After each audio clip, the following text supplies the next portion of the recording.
where Judge Tanya Shekin, who's presiding over the sham January 6th case, has set a trial date for Donald Trump for March 4th, 2024, just a day before the Super Tuesday primaries. Reaction with former Alaska Governor Sarah Palin just ahead. Plus, the mugshot heard around the world, literally, why Donald Trump is seeing record fundraising and why Fani Willis may end up being the best Trump 2024 campaign surrogate ever. So, and later, Florida Congressman Michael Waltz marks 2 years since Biden's Afghanistan withdrawal catastrophe and how it's still putting Americans at risk even today. Also coming up, the brilliant Victor Davis Hanson on how every aspect of American life is under assault and Biden's plan for global chaos is doing the job. But we begin today with another huge poll for the 45th president and GOP frontrunner. According to Emerson, Donald Trump holds a 5-point lead over Joe Biden in a 2024 matchup and around a 40-point lead in the Republican primary. Donald Trump's support is actually growing following the debate and after his Fulton County mugshot backfired on Democrats and is now a rallying cry for the MAGA movement across the country. This is perhaps the most important round of polling to date. Donald Trump didn't lose support by not debating. Pay attention to that. And the sham indictments are only growing his support. And what's Joe Biden doing? He spent 23 of the last 30 hours on vacation, or days rather, and baking at the beach and still mostly ignoring Americans in Maui and everywhere else across the nation, quite frankly. It's always America last with him, and it's the working and middle class who suffer the most. The hard-working, ordinary Joe who just wants a better life for their families. That's who's suffering. And remember back in 2000, when the man who became known as Joe the Plumber in 2008 challenged Obama and Biden on their tax plan, becoming an overnight political sensation and becoming the voice for small business owners and hard-working Americans all across the country. We're now learning that Joe Wurzelbacher has passed away at the age of 49 following a battle with cancer. And God bless him and his family. He is in our thoughts and prayers. And on the campaign trail, this was a man who was so amazing and actually just loved this country, did everything he could to fight back for it. So we're going to honor him today. And back in the campaign trail in 2008, vice presidential nominee Sarah Palin said this about his impact on the race. Take a look. Good old Joe the Plumber, he succeeded in getting Barack Obama to finally, in plain language, state what his true intentions have been for the tax increases all along. He succeeded just by asking a straightforward question. And by the way, ever since Joe the Plumber asked the question, the poor guy has been investigated and attacked and... Well, joining me now, that phenomenal former Alaska governor, 2008 vice presidential nominee, MAGA warrior Sarah Palin, and my great friend. Thank you so much for being on the show with us, Governor. Thank you so much, Kimberly.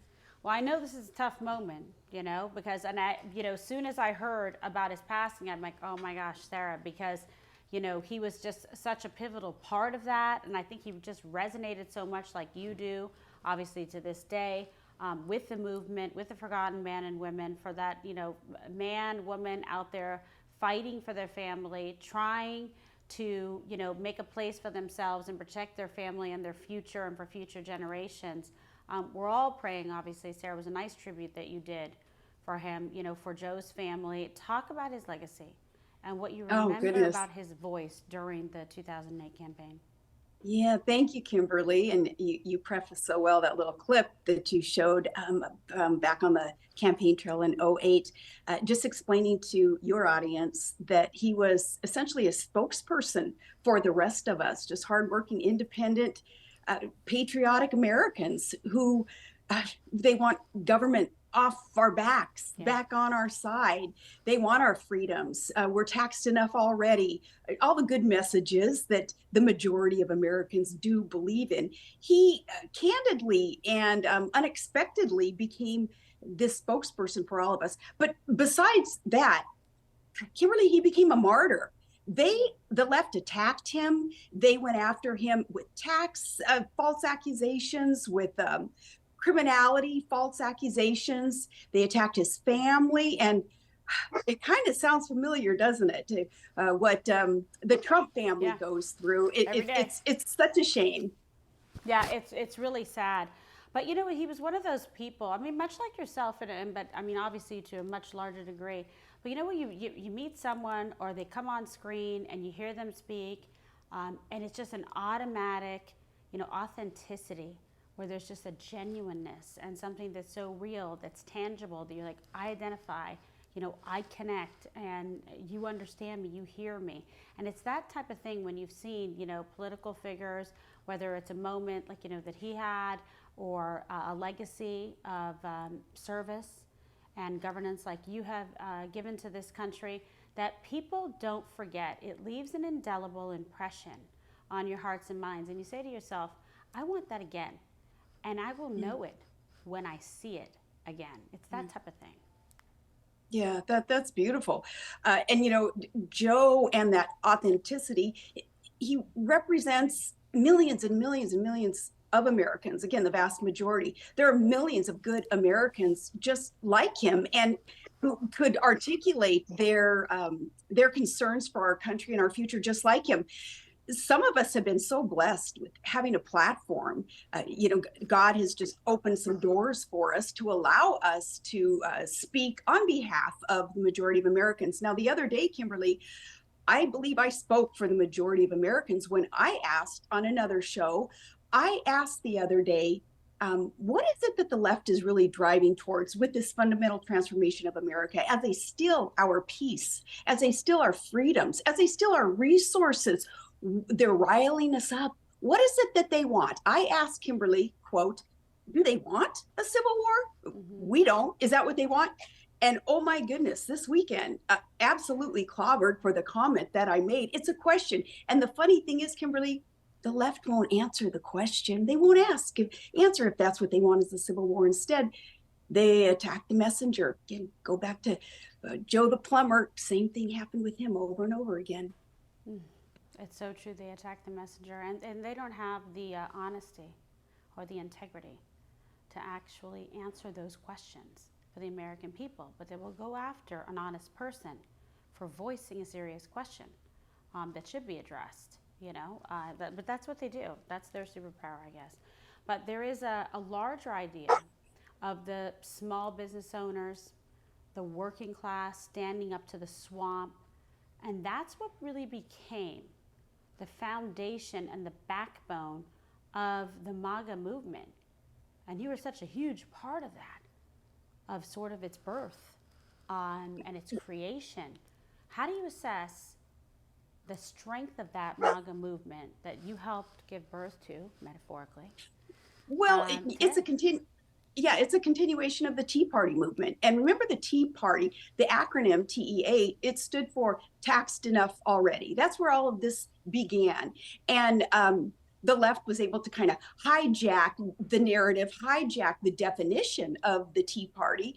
And too many people in the Tea Party, though there was no formal organization or hierarchy of titles and positions. Thank goodness, because that would have sounded like a political party. And our political parties have problems because of the control hierarchy issues that they have. So the Tea Party movement was very innocent, very sincere. Left hijacked the definition of what it was. And too many people in the Tea Party chickened out.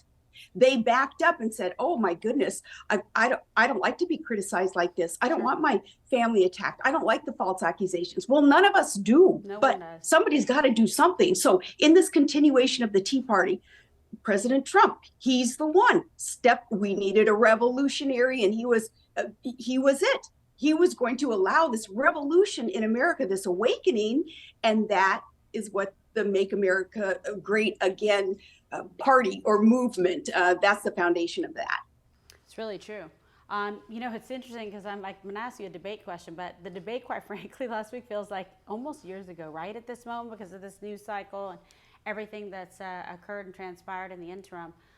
This mugshot, like I said, the mugshot heard around the world, seems to have really energized the base. I mean, people freaked out. And by the way, reaching across so many different, socio and economic and even political, lines, because people were just like, oh my God, here we go. We see it with the African American community, all of the above.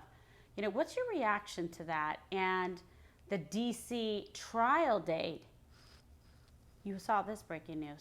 They want to try him before Super Tuesday. Yeah, even hearing that news, I think it empowers the movement, the Make America Great Again movement. Hopefully it empowers President Trump, and hopefully he can realize and recognize how much support he has for him and for the cause. He's speaking for us. Hopefully he understands that support that he has out there. The mugshot, iconic. You knew the minute it was released, it was like, sure, right on, this is going to bite him in the butt, because it's symbolic now I of say the same how things. the left, that two-tier system of justice, the injustice involved in all of this, the false accusations, Right. It's so hurtful to the rest of us. We live, I guess, vicariously through President Trump through this, again, because he is like a representative of us, of the people. True. So we all feel it, and we all know that it's not right. So yeah, they set this court date, the trial date, and the more that they do this, the more that they think that they're going to just crucify and clobber and shut us up, the more we use that as fuel, and it makes us want to rise up, stand up, and fight for what's right. It's not that difficult to do, to voice our opinions and to be there at the ballot box and to help campaigns elect the right people to take our country back. No, it's really true. I mean, but, I love the fact that, you agree. This has been so energizing, really bringing people together. But I don't know, like, do they not see it? Do they not understand, the nature of their misdeeds, of their malfeasance, and how it's backfiring on them? Because, like, we're also seeing, a big poll that came out from very reputable polling source, Emerson, showing Donald Trump with a 5-point lead nationally over Joe Biden when you include third-party candidates like West. Okay, so he's actually polling better than in 2016 or 2020. Do you think these numbers are going to hold? How do the trials affect all of it? Where do you see it going? Give us your Sarah Palin crystal ball. Yeah, absolutely. The numbers are going to hold. I can't believe it's only a 5%. I agree. I'm shocked. Lead over Trump. I'm like, who the heck are these people voting for Biden? Who supports open borders? Who supports abortion on demand? Who supports government taking more and more of our income and redistributing it? Who supports this fundamental transformation of America? Surely it cannot be that many people. I think the more people open their eyes to what's going on, and the more transparent that the Joe Biden camp is, the more Trump's numbers are going to rise. It's going to be just fine. It's going to be just fine. This fundamental transformation of America, and I've explained before, the definition of that is you only fundamentally transform something for which you have disdain.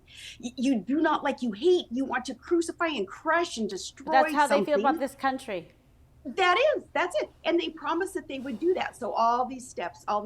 What we need to do is brace ourselves, because as you suggest, even setting a court date that so screws with the election, right. It is election. It's not even feasible. So, you know what I mean? Right. So the more that they do that, the more transparent their agenda is, well, the more desperate they're going to become. So we do need to brace ourselves and not be surprised by anything that they pull, even though, Kimberly, things that happen even today with the court date. 6 months ago, a year ago, you look back and go, I wouldn't have expected that. Surely they couldn't pull that off, right? But every day, the trajectory we're on, going downhill, more and more actions that are taken by the Biden camp, more transparent. We shouldn't be surprised anymore by what happens. So brace yourself. It's really true, by the way. Just when you think it couldn't get more disgusting or vile or vicious or destructive or diabolical, they then jump the shark again. And it's just unbelievable. I mean, I think it's really true. The whole Trump derangement syndrome. I think it's back with full force. It's like these 17 COVID things they do. But it's like Trump derangement syndrome, 2.0, 3.0, 4.0, because they're actually not thinking about whether it's a good idea to effectuate the outcome that they want, to be like the ends justify the means. They're just like throwing everything up against the wall to see if anything, sticks. But like if you're Joe Biden, you have to see the warning signs because support is declining. Okay, Democrats are considering Plan B. Let's be honest, behind the scenes, who else they could put in up against him? Newsom, Michelle Obama, who knows? Do you actually believe, like as you sit there today, that Joe Biden is the Democrats' like nominee? That's their horse to ride or die on in 2024? Well, he's their easiest nominee because he's the most gullible puppet that they have. And, he'll do anything that they trot him out there and tell him to do, which is elder abuse. It's horrible. It's cruel what they're doing to him, really, they can keep when him you consider the alive, humanity. Right. Basically functioning. Yeah, it's consider the humanity. It's just not right, and shame on his wife for being a part of that. It just that kind of breaks my heart. But no, I don't believe that he will be the one. I don't think physically he'll be able to handle what's up ahead for him, and he's certainly on the mental and physical decline so quickly. I don't think he's going to be the nominee. But again, I say they sure are enjoying him while he's there because he is just the consummate puppet. I think you bring up such a good point. I'll be honest with you. It's giving me a pause for a minute here. Because you're right. He is the easiest to control. So it's a weird catch-22 between trying to string him out a little bit, see if he can stay the course, if he can hang in there and they can keep him propped up, weekend at Biden's, weekend at Bernie's, long enough to get across the finish line, right? And then the question remains is, do they keep Kamala as, vice president or swap her out or the whole fix is in? I don't know, but they seem to be very good at coordinating. Yeah, and I think even if they wanted to keep the puppet in, I don't think physically, like I said, he will be able to. He'll be able to function. So I think they're going to be forced to go with Plan B. And I just have to think that anyone on that list that we're kind of considering must be a part of their Plan B, surely they have principle, right? Surely they have some kind of value that they place in our country and the people of their country. So surely they won't be as obvious a puppet of those who want the socialism, the one world order, the government to control more and more. Yeah, and uni-party globalists. And to keep dividing and riling up the electorate.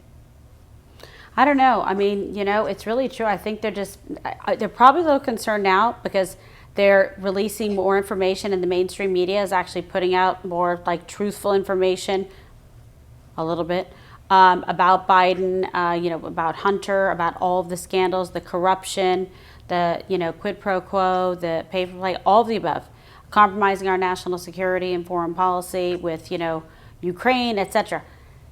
So I feel like they go, this isn't going so well, so we better, otherwise we wouldn't be hearing a thing about it. But I think they know enough to know, this is not going so well. We better start to protect ourselves to be able to take him out and pop somebody else in. Well, but also, Kimberly, it's suspicious that now all of a sudden, and everything's orchestrated on their part, that okay, now they're starting to allow some exposure of the corruption and everything that the Biden camp is doing. So the suspicion that I have is they not only, as you suggest too, they know that, okay, this is just compounded one issue after issue. We can't keep pretending like he's innocent in all of this. But I also think, that they are paving the way for Plan B to, what the press does, they elevate you, they praise you, they try to only make to take you down, so that they can take you down, right? Yeah. So they've been doing this for Biden for 50 years, elevating. Well, now finally it's his turn where they can't help themselves. They just have to, through exposure, start crushing him. But that is not out of a sense of duty to, secure freedom of the press or to have the reputation of the press protected, or it's nefarious reasons. There are reasons now for finally joining, seeing the truth and exposing more of the truth about Biden's corruption and incompetency is, they want to perhaps get him out of the way, Yeah. make it look like, oh, all along, they were questioning the integrity Well, it's of the Biden self-survival, government. that's what it is. They're just trying to And survive. and now he's Yeah. plan B. It's unbelievable, though. But let's see what happens. But they did not plan it to go this way. Let's be honest. Where do we go from here? And who did you like, real quick? Because we wanted to have you on, Don Jr. and I. We wanted the fabulous, the one and only Sarah Palin. But I know we had some problems with that. I'm just going to skip it back and say, what did you like, and what were your quick thoughts about the debate, so our viewers can still get a taste of Governor Palin? Thought was, it felt to me like we were watching beer league hockey, where none of those, they're not going to go to the big show, and you feel kind of obligated to cheer them on and to look for the good in everybody. But that's only because maybe your guy's out there on the ice, and you owe it to them to be there but reality is, none of them hold a candle to the representative of the people that we need, which is Donald Trump. So, more power to them for having the courage to be out there, voicing their opinions and trying to speak for the people, but not even close.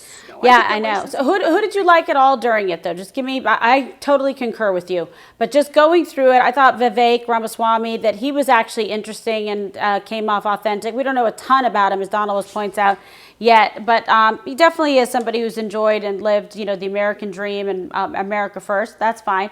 He also was quite a strong backer of President Trump when DeSantis, the wind checker, was all, what do I do? And then he's like kind of raising his hand. And then Ramaswamy made fun of him, was like, wind checker, wishy-washy. It was pretty funny. I was like, look at his jazz hands go.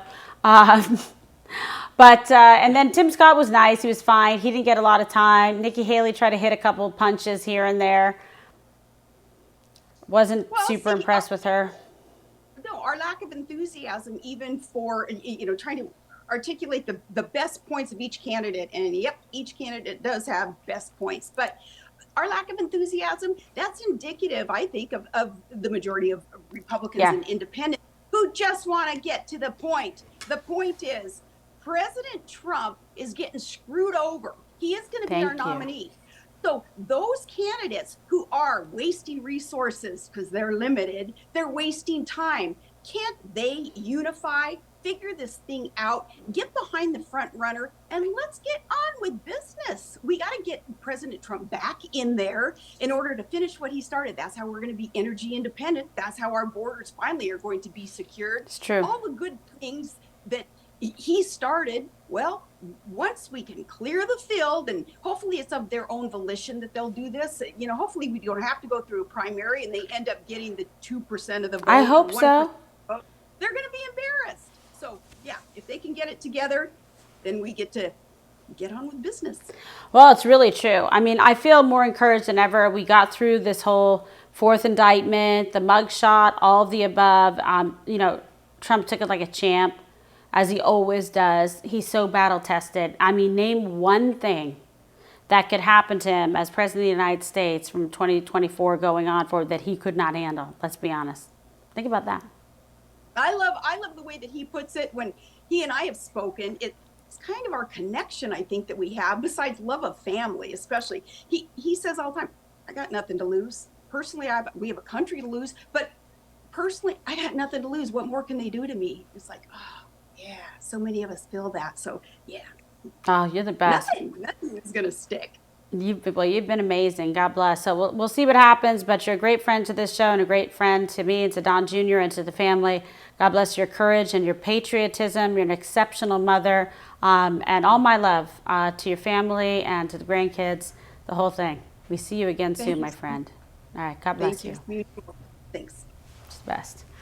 All right. And much more ahead, including Florida Congressman Michael Waltz, another fearless America First patriot who has served our country so admirably and continues to do so in the swamp, fighting back. And he's going to discuss the dark legacy of Biden's disastrous withdrawal from Afghanistan. You do not want to miss this from his perspective. Plus, the always brilliant and fascinating Victor Davis Hanson on why the Biden family's con is coming to an end. And I'll be keeping an eye on the live chat and responding to your questions and comments. We're getting a lot of good ones. So please like and subscribe to this show because it's all of you, we're in this together, who make this show possible, along with our amazing sponsors. That's why I want to take a moment to thank them, because I can't connect and be here with you without them. So we're very appreciative. So be sure to go check out the great folks over at Goldco. Gold and silver can protect your retirement savings from inflation and dollar devaluation. And look, we all see the economic warning signs, unfortunately, day after day. We see the banks collapsing. We see reckless spending coming out of DC. And I want you to be ready. I want you to protect yourself. I want you to protect your family, your children, future generations. That's what I'm doing, because I'm ready. And with Goldco, you can take action to secure and you can stabilize your portfolio. That's what you want to do for your family. Roll over your 401k or your IRA into precious metals and safeguard your savings. You can do it tax and penalty free. So from precious metals, IRAs, to direct purchases of gold and silver, Goldco has helped thousands of Americans place over $2 billion in gold and silver. Those are the facts, folks. And when you open up a qualifying gold IRA today, you can get up to $10,000 in free silver. When's the last time somebody gave you something for free, let alone $10,000 in silver? Oh my God. So go to kimsmetals.com to learn more. That's kimsmetals.com. It's got a nice ring to it. All right, so we're going to go jump into this live chat here. And Drew, my executive producer, we've got so many to choose from. I even have a microphone today. We want to get to the congressman, I know, but one came in from Trumpzilla, and the name alone, you know, we had to, it said, vote with your money and your feet, which is a consistent theme of this show. So I thought it'd be good to highlight. Oh, I love that. Vote with your money and your feet. That's a very good one. You better go and trademark that, because you got to go and vote. Vote with your money, meaning contribute, even if it's $22, $33, whatever, and with your feet, meaning get out there and make the vote count, because people can't complain about elections being sold, this or that. We've got to run up the score legally with every legal valid vote. And I think we need to do 15 million additional votes, okay? That means 15 million additional individuals, whether you voted before you didn't, whether you voted for the other team last time or you didn't, whether you voted for Trump last time or you didn't, get out there. Bring your family members, mobilize yourself. You can be your own polling, voting station movement in and of yourself. So why not, right, Drew? All right, is our congressman ready for us? All ready. Fantastic. So 2 years ago, the Biden administration presided over the reckless and catastrophic withdrawal in Afghanistan, abandoning Americans and Afghan allies while surrendering to the Taliban. But to this day, the Biden administration still refuses to take responsibility for the failures and continues to block any real accountability. And 2 years ago, sadly, 13 brave American service members lost their lives in the Kabul airport terror bombing, but Biden could hardly be bothered to care.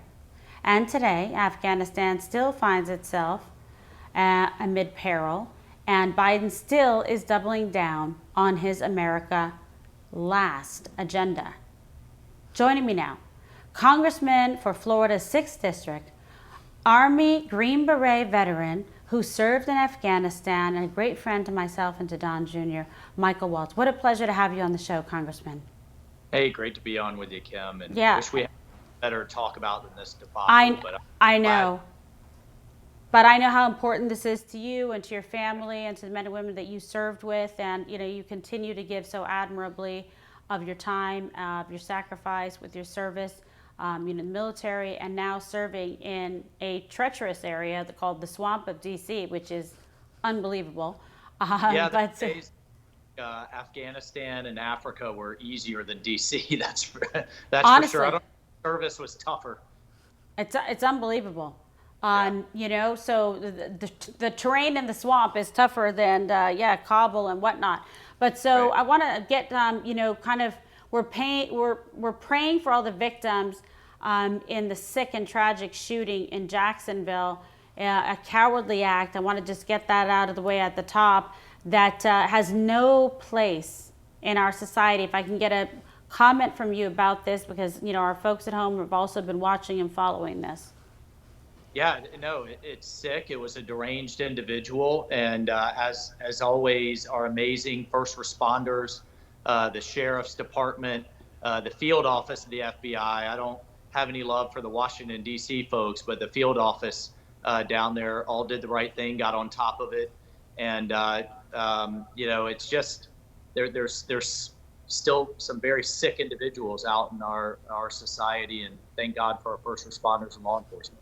Well, it's really true. Well, God bless them, and we owe them a debt of gratitude. That is for sure not easy under those circumstances on the ground. So now it's been 2 years, Congressman, since Biden's, if you can imagine this was 2 years ago, since Biden's disastrous, reprehensible withdrawal in Afghanistan. Talk about this dark legacy of that and where Afghanistan stands, today, because, we want to honor those that have fallen, and we will never forget their sacrifice and their families and what they went through. This is a huge issue, as you know. People talk about it every single day. It's one of the biggest, as you know, as your close, friend and supporter for the president, 45th president. This is something that bothers him immensely every day. Every time we talk to him, he brings this up. It's very upsetting what happened there, and it could have been prevented.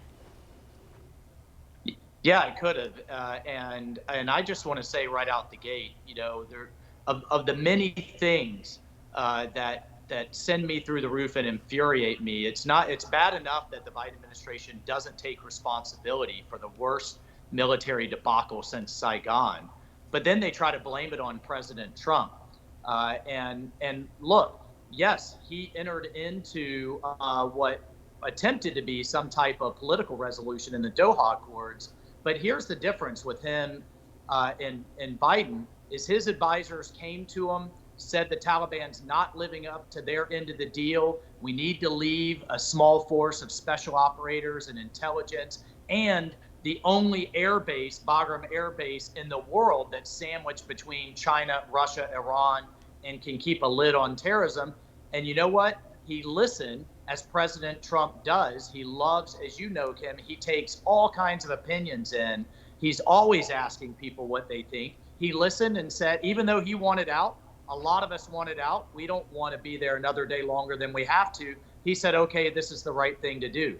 Mm-hmm. Number one. Then number two, you got to love Biden, who had no problem canceling Keystone XL on day one, getting us back into the Paris Accord. That's a bad deal for America, reversing policies on the border, Title 42, and remain in Mexico. We can go on down the list of Trump policies Biden had no problem canceling in the first couple of months of his administration.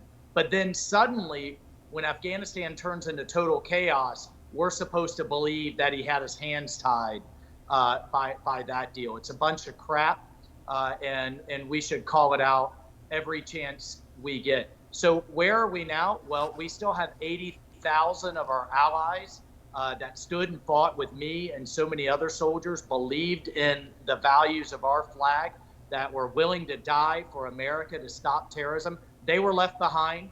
They're being hunted down as we speak. Don't take it from me. There was a UN report that just came out calling the Taliban out for executing these people and hunting them down. They were left behind. We still don't know the vetting of the people that we did get out. Most of them were great and people that stood with us, but we don't know all of them. And sure. We have our enemies that have taken this abandonment, their own propaganda, whether that was Putin, the Chinese, the North Koreans, all of them have put, the rest of our allies on blast to say America's not reliable. America will abandon you. You better side with us than them. And that's real, by the way. That is a real concern with people in the arena because of what's happening, whether it's intelligence operations or, ground forces, ground branch, whatever. This is the problem. They're not going to trust us. That's right. That's right. Who would, after the entire world witnessed that? Is I had one longtime allied ambassador tell me, look, the entire Middle East got the message. Jihad won, democracy lost. America's on the decline from a bunch of ragtag terrorists. So that was the message that we left behind. And then here's the thing, we're still sending hundreds of millions of dollars, some estimate into the billions, we can't get a straight answer, of aid that's flowing through the hands of the Taliban that they're using as leverage to decide who the winners are, who the losers are. And either these people starve or they side with the Taliban to get a few crumbs that are American taxpayer funded. It's so outrageous. Why do you think the people are so up in arms in such a revolt? I'm going to tell you something. This in and of itself could be a disqualifying issue. Just what transpired in Afghanistan and the loss of life. And this guy is completely out of touch. He does not have the ability, the competency, the heart, the integrity, the morality, the ethics, strategy, nothing. Right. That makes him qualified to be commander-in-chief, because he's too busy playing and profiting from other countries and not putting America first. And then let's add insult to injury. I'm going to spend time tomorrow with the 13 Gold Star families from Abbey Gate, which, by the way, their sons and daughters were put in an impossible position.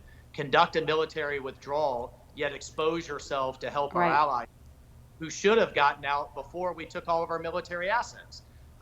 So I'm going to spend time with them tomorrow. And Kim, look, I've had to deal with Gold Star families and their grief my entire career. But I've never encountered a group that is so angry at their own government. They were lied to about how their loved ones died. They were given conflicting answers. Some of them still don't have their loved ones' personal effects that they should have had years ago.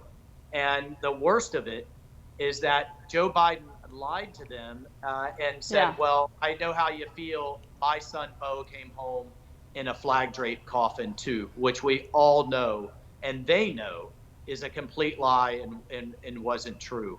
And then the final thing that just has me through the roof is that future American special operators, future soldiers, are going to have to go back in there, I feel, to clean this mess up.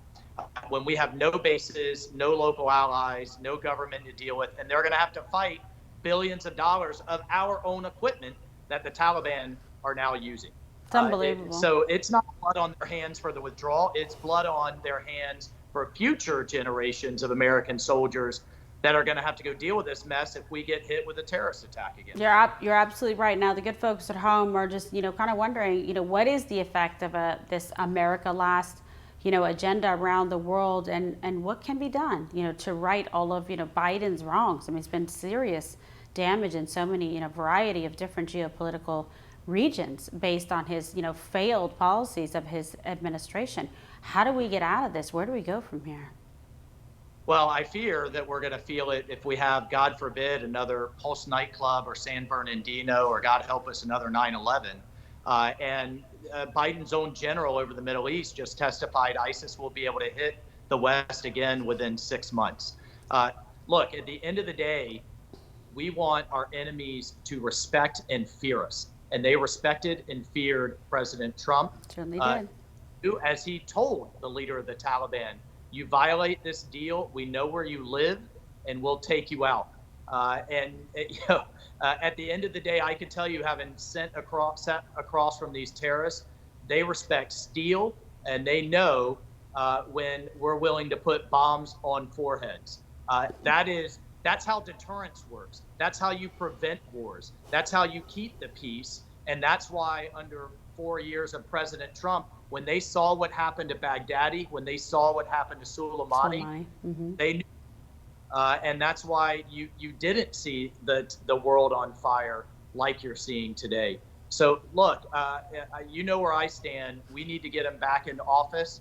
He supports our military. He was on the road to rebuilding our military. And whether it's economic leverage against foes like the Chinese Communist Party or hard steel, which is what it takes with hardened terrorists, he knew how to put the right people around him, the right policies in place, and to use the strengths and not apologize for the strengths of the United States of America. So true. So just real quick in summation here, talk about some of the top priorities for the House GOP And people are asking, is there like a legitimate move, that's feasible, that's, really, real impossibility for impeachment? Well, look, I mean, Jamie Comer and Jim Jordan are building the case. Kim, you know that the media is going to be completely stacked against us. They already are. And they'll try to turn this into the impeachment of Clinton, where it blew back on us politically by Right. the way they painted it. So I'm of the view I want to get the actual tapes of the Burisma executive. It's one thing to have testimony, it's another thing to have transcripts, but it is altogether different to have video or audio. No, you're So right. if we have a long-standing FBI informant that's saying he's got 17 tapes of the Biden bribery scheme, I want to let those subpoenas play out, and then also have the subpoenas of Biden and these 26 LLCs' actual bank records that show Follow all the money. that were enriched by this actually hitting their account. The bank records don't lie. We're going to get them. And our case has got to be airtight, unlike the garbage that they threw against President Trump, which was just a joke based on a phone call. And so that's what we're moving forward with. And the thing is, they were so sloppy. Hunter was so reckless that it's sitting out there. We're just going to have to keep pounding away on these agencies to get them. No, you're absolutely right. And I want that. I want credible evidence. I want facts, and for this to be substantiated, because we're better than them. We're honest. We care about the rule of law. We're not trying to weaponize. We're not trying to use lawfare, but we want accountability. And they can put together a case, then God bless, then do so.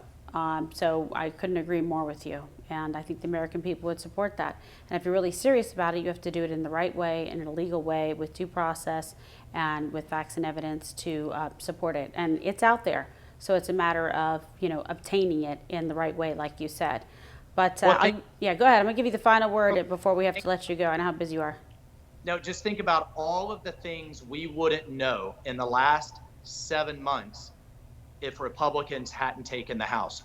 All of the suspicious activity reports, the informant report, these whistleblowers that had nowhere to go. Think of all of that would be covered up. So I know everybody is impatient. We are driving towards the truth.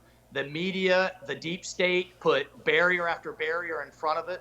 But look, I'm not afraid to kick in doors and get to the truth, and that's exactly what we're going to do. All right, excellent. I believe you. I know.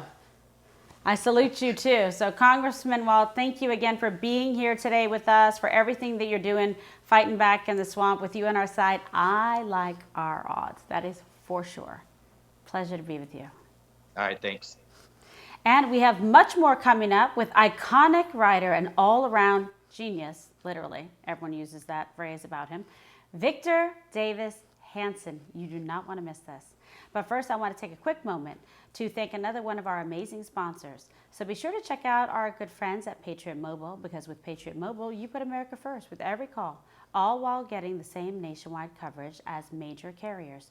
Patriot Mobile provides you dependable wireless service at an affordable price, putting your dollars into action and supporting freedom-loving values. They donate a portion of every dollar to support groups that fight for the First Amendment, the right to bear arms, the sanctity of life, and protecting our brave police and first responders. Patriot Mobile is simple. It's mobilizing freedom and supporting you. So for free activation, go to patriotmobile.com/KG. patriotmobile.com/KG. So as we saw in Afghanistan and in East Palestine and in Maui, Biden puts America last every chance he gets. It's a repetitive pattern. You can count on it every single time. Even selling out to America's adversaries, putting profits above his patriotism and ahead of love of country. And in a very new column from Victor Davis Hanson titled, "The Biden Klan's Con is Coming to an End," catchy title, by the way, he reminds us that Donald Trump was impeached over a phone call where he asked about the corruption Biden is now caught doing. It's just another example of the left's assault against the rule of law, their hypocrisy, quite frankly, and against all the values that we hold most sacred. Joining me now, Hoover Institution Fellow, author of The Dying Citizen, Victor Davis Hanson. So fantastic article, great new column. The Biden's con is coming to an end. Lay it all out for us. Well, Kimberly, I think there's just too many sources of evidence that's converging on the Bidens. We have the IRS whistleblowers, one. We have the evidence of the laptop, two, where he talks about Mr. 10%, Mr. Big Guy, giving half his income, Hunter, to his father, and he's whining about that, paying the utility bills for Joe. Then we have these oligarchs who say they have 17 tapes, two of which involve Joe Biden himself. Then we have Devin Archer and Tony Bobulinski and associates. Now we have Victor Slocum. And now we have internal documents that John Solomon has reported that show that, contrary to the narrative of the last 5 years, Victor Slocum was not a rogue, corrupt prosecutor, that he was approved by the State Department. That's important because it shows that Joe Biden ad hoc was freelancing when he got over there. And when he threatened to fire Shokin and withhold aid, he was violating the State Department's own official policy toward Shokin. And that's important because the Constitution talks about bribery and treason. If you are taking money from a foreign entity and you're altering official policy toward that entity for your own interest, and that gets very close to what the Constitution defines as treason, explicitly defined. The only irony is we the country impeached Donald Trump for threatening, supposedly, to delay but not to cancel. And we said that he had no grounds to suggest the Bidens were corrupt, and we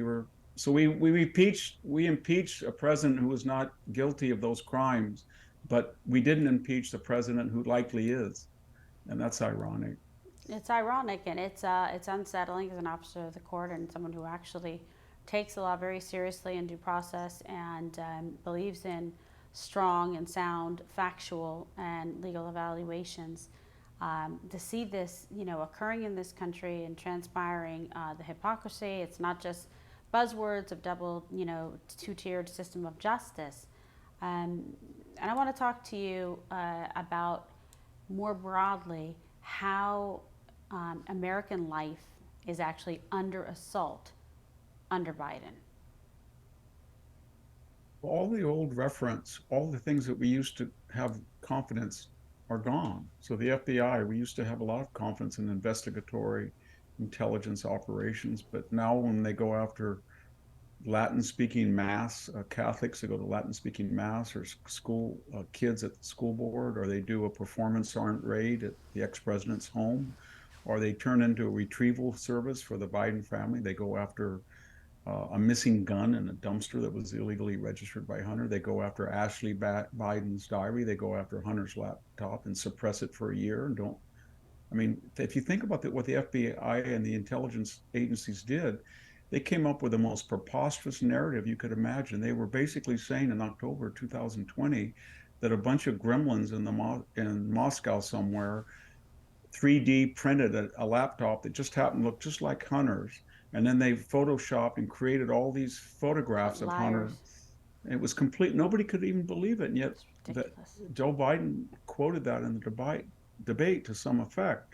So, and then we get to the DOJ. It's kind of beyond a farce when David Weiss is accused of either incompetence or prejudice in trying to ram through a sweetheart deal for Hunter that the judge was shocked about.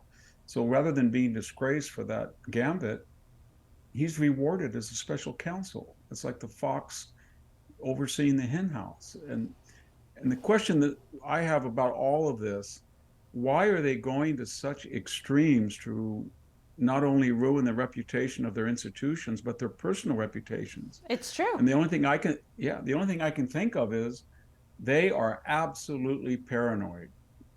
about what the information and this evidence shows about the Biden corruption, the money, and in their way of thinking, they've come to the conclusion, we don't care if we disgrace the FBI or 51 intelligence authorities, or we disgrace the special counsel, or we ignore subpoenas. We just cannot allow this information to go out, because if it does, the entire family is ruined and is facing long prison sentences. So they will do anything.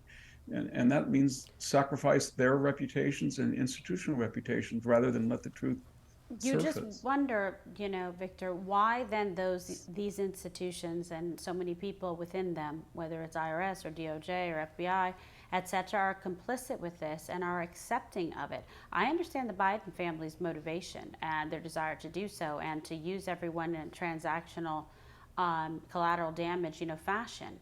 But how do you reconcile that there are so many people, including those members of the mainstream media, that are willing to do the dirty work, to do the bidding of this, corrupt family that is literally destroying American democracy and freedom and our government institutions as we used to look up and revere them?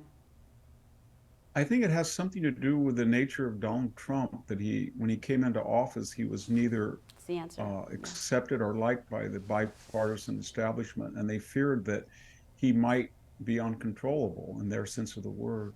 So we even had the generals, remember the 4-star generals that had sterling reputations, McChrystal, McCaffrey, McRaven, Mattis, and they were willing to attack in violation of the Uniform Code of Military Justice their own commander-in-chief, called him a Kelly, Nazi, yeah. a Mussolini, liar. We even had, if you remember, Admiral McRaven said that he wanted Trump removed sooner or later. And that it gets back to your point about ruining democracy.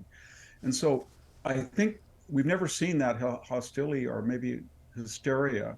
And it was something about the manner in which Donald Trump was not deferential to the existing institutions, and they felt that they wouldn't have people in the White House, or they wouldn't have influence upon him, and they thought he was going to fail.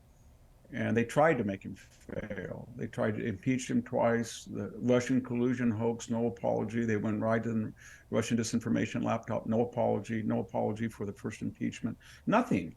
And so I guess the point that they got angrier and angrier at, that could not stop him. And he had a good record. And we had Biden, and they were just certain that the socialist regime might work. And when it failed utterly, it only empowered Donald Trump. And so they get very frustrated that the more that they attack him and the more they hate him, they're not able to extinguish him. They can't extinguish him. And so that makes them even more hysterical. It's kind of a psychological tick. It really is.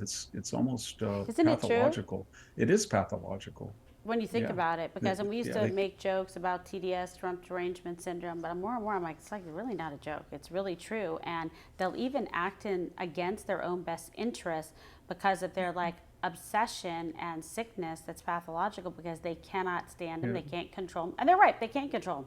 That's a fair assessment. Yeah, you can even see the inner workings if you read what they're writing on their blogs or their sites. They started out with this theory that they were going to discredit Donald Trump and hemorrhage him, but in the process gain him empathy so he would get the nomination. And then they would really pour it on and make him inert so he wouldn't win the general. But now, so the point was they felt, well, Donald Trump will be the weakest candidate in the general election and will ensure, but now Not true. they can't even follow their own logic. Their own game plan has completely fallen apart. It has. Their idea is we don't really care whether he has a good chance or a bad chance. We just hate him and we want to destroy him. And we're not going to worry about the long-term strategic consequences or agendas that we had when we started all this. I cannot think of a mafioso, an Islamic terrorist, or a mass murderer that was facing this many indictments in this many jurisdictions by prosecutors of the same party. And then I agree with you. That's what I said before when I talked about John Gotti. Like, President Trump is innocent. He hasn't done anything wrong. And even the most notorious mobsters, never had this many indictments. It shows the absurdity, the bias, the hatred, the pathological nature of this obsession.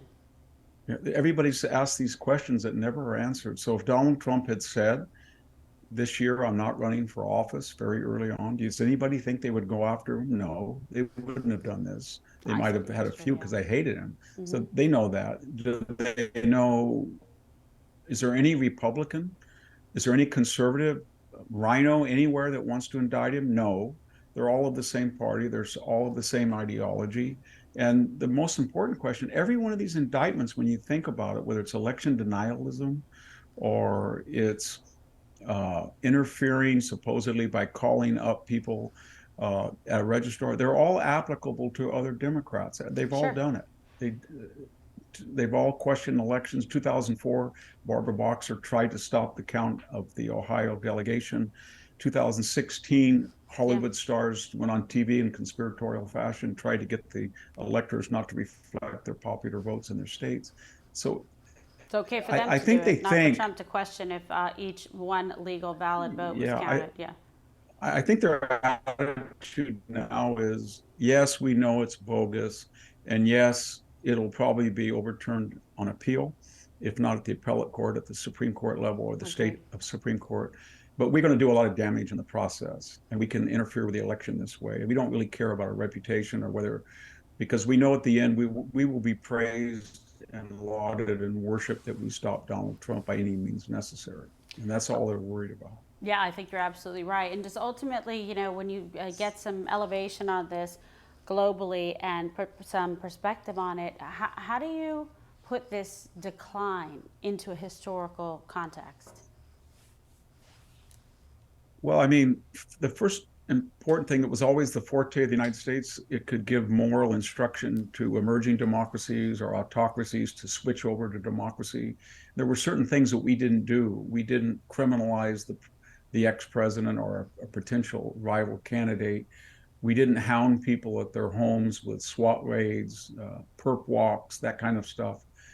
And we've lost all that credibility. So if we go to Asia or Africa or Latin America, I don't think anybody's going to take a Secretary of State seriously when it says, this is what we would like you to be like the United States. And they're going to say, well, what do you mean the United States? You have two-tiered justice system, and your district attorneys at the local and your attorney general at the national level, they're complete partisan. The problem is that the Republicans are facing a dilemma because they play by the Marquess of Queensberry rules. And they know that they will never change the Democrats unless they reply in like kind. But they also have a higher morality, and they know that if they do that, it's going to spiral to tit for tat, and we're going to be a third world country. So they don't quite know what to do. If they don't do it, they're going to continue to hemorrhage. But if they do it, then they're going to have to go, you know, DEFCON 5 to tell these people, you can't do this anymore.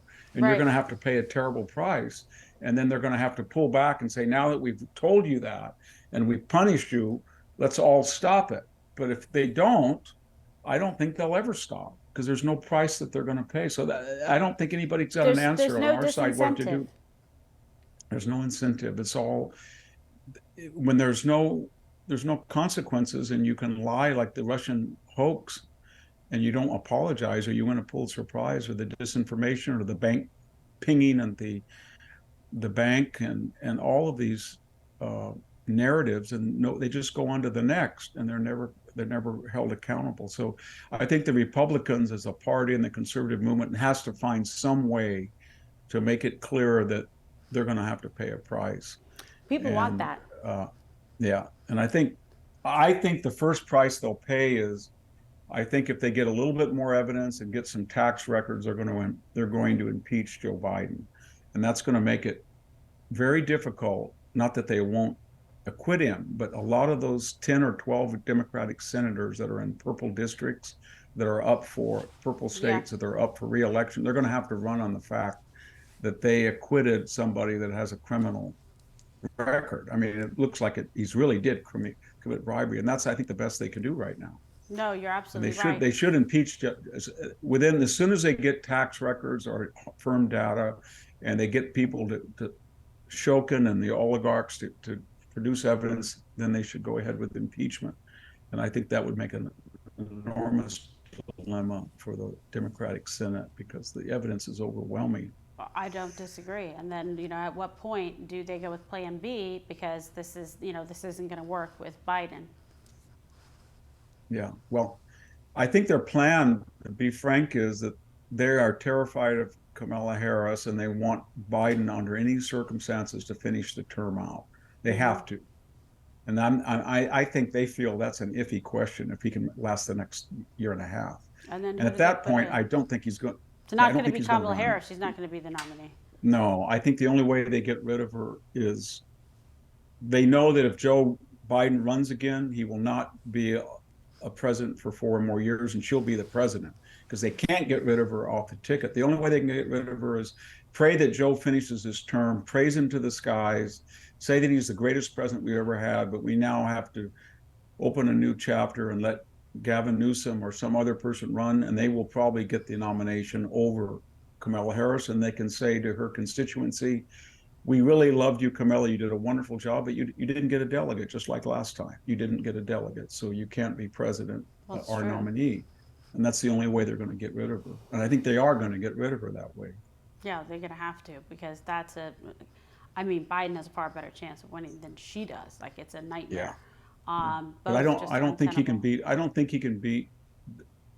think anymore. I used to think that he would be competitive. I don't think he can beat Donald Trump. I don't think he can beat any of the other people. And I don't know the relative strength of all of them, but I just think he's declining geometrically, not arithmetically. Each day it's twice as bad as it was the day before. No, it's really and they know true. And they know that. They know That's that. bad math. And I think the inevitable is going to occur, where he will be impeached based on hard facts and evidence. Once they get the records, they follow the money, and they're able to get those disclosures from abroad as well. I think it's going to be very compelling, and like you said, it's going to put the Democrat senators in a very tough position, because it's going to be overwhelming, evidence. Real quick before I have to let you go, because I got to get every second of your genius and brilliance. From the debate the other night, because I didn't get to talk to me personally about it for our viewers, anything that stood out to you, anyone who stood out to you, just give us your quick high level on that. I think there's too many on the debate stage. I don't know why Asa Hutchinson is there. Mr. Burgum was a sympathetic fellow, but I don't know why he was there. I think people got tired of Chris Christie. He's a human torpedo. He just yells and screams, and he's there for one purpose, to damage, I suppose, Donald Trump. So if they're going to have an open debate, I think they need to get the principals there, Haley, DeSantis. I don't know about Mike Pence, Ramaswamy, and get 4 or 5, Scott, and just let them debate and then start filtering them out. But that stage just encourages theatrics, and because there's no airtime for any of them. No. I think Donald Trump's he's going to have to decide, if he's not going to do the debates, he's going to have to come up with venues. I think that was a brilliant move with the Tucker interview, but I think you can't repeat that every debate. So he's going to have to either have rallies or have some type. For counter programming and to be able to get out there to the people. All right, well, that's true. He's got to have variety, or he's going to have to re-enter. I'm not sure why he didn't. He's such a good debater. I didn't know why. I know that the handlers always tell candidates in his position don't debate, but I'm sure at some point, I think it would be in his interest to debate. Yeah, I think right now it's just cluttered chaos and theatrics. And I don't know that I'll tell you something, he's not afraid to debate. And everyone already knows that he's quite skilled at the debate stage. But, when you say, hey, what do I have to gain? But there will come a time where then you say, okay, now this dynamic of the landscape has shifted, and now it's time to but I was encouraged when they asked how many would support Donald Trump if he was the nominee, if he had been arrested and convicted. All but 2 did. And that's encouraging. I know there's a lot of acrimony right now among the candidates, but even Haley said that, and DeSantis said they're not going to do what Christie is, I don't think. I don't know about Mike Pence, but they understand that's political suicide to do that. Of course, whether they actually want to do that or not, they're saying that so they don't lose support in the interim, to be quite honest. So I don't know if it's so much as a moral badge of courage as it is. No, I don't mean it's a moral badge. Self-survival. but it is important that the people know that I agree. they're not a bunch of a lot of not candidates freelancing, and so I think that's important. And I think as we go in, there's going to be I think there's going to be greater unity because we've never had somebody like Biden, and we've never had the Democratic Party morph into a truly Jacobin socialist revolutionary party. Oh, I And I like think that. that's going to bring a lot of Jacobin people Socialist together. They're Revolutionary scared. Party. They're very terrified of this left. It's not like the Democratic Party, and No, I not think like any that we knew before. that will bring a lot of unity against it. If Joe Biden had had the record of Donald Trump, 4 years, and we were into a third Trump-like year, then it would be very difficult because he would be very popular and he'd have a lot of things done. But he's been a total catastrophe, and nobody expected that. We did, but they surely didn't. And I think that's going to really help the conservative cause. I know. We'll see if he makes it through this term. I mean, I know they're trying to. They're trying to prop him up to get him across, the finish line, because the alternative is terrifying. Yeah, it'll be difficult keeping him there. He's one small trip or twisted ankle away from oblivion. He really is. He could fall at any moment. It's really true. It's true. that precarious. Yeah, it is. Hanging in the or he could say something. He could get a young girl and start nibbling on her neck like he did in Finland on the tarmac. He's not in control of his faculties or his behavior, and he has no veneer left or no self-control. That happens to people who lose. He's just raw impulse. There's just nothing. Yes, he is. Yeah, so it's a very, when you know people like that, it's a very scary thing to deal with, especially when he's supposed to be commander-in-chief and he's not even in command of his own faculties. No, he's not. And so I think they're terrified. He's either one fall or one misplaced word. He could say anything. He could say, "You're a junkie again," or "You ain't black." He could say stuff like that at any moment. And that would destroy his candidacy. And they know that. And that's why they script everything and they don't let him out. And said 3 days a week, 10 to 2 is basically what he's doing. Right. That's true. 3 days a week, 10 to 2. What a great part-time job with full-time pay of enormous consequence and circumstances. Well, I can't tell you what a pleasure it was, and we look forward to having you on many times. Your article, your column is fantastic, and your insight is invaluable. Thank you so much. Victor Davis Hanson. All right. And my closing remarks just ahead. And I also want to bring you a message from Patriot. The MAGA momentum is only building as the Joe Biden America Last agenda continues to crumble before our eyes. They thought the MUGSHOT would humiliate Donald Trump when it's only doing the exact opposite. They don't understand MAGA. They don't understand America First. And they don't understand why they're going to lose in 2024. Donald Trump is standing up for all the forgotten men and women because they are standing with him. It's why this movement is so powerful and unstoppable, and why victory is one day closer. And until that day, and for every day in between, remember that you have a home right here on this show on Rumble, where we reject the false narrative and always seek the truth. And be sure to like and subscribe to my channel at Kimberly Guilfoyle and Don Jr.'s channel. Turn on notifications, download the Rumble app, and tell all your friends, please, so they know exactly where to find us. And also be sure to follow us across all platforms, X, formerly known as Twitter, Truth Social, Facebook, and Instagram. And please do not miss Don Jr.'s big show at 6 p.m. Eastern tonight, where he's going to take your questions live. Over 500,000 people tuned in for the last one, and he's unplugged, unfiltered, unashamed, so you don't want to miss it. And please, if you could, for a moment, hop over to Locals for a live Q&A with yours truly. I hope that you and your families all have a great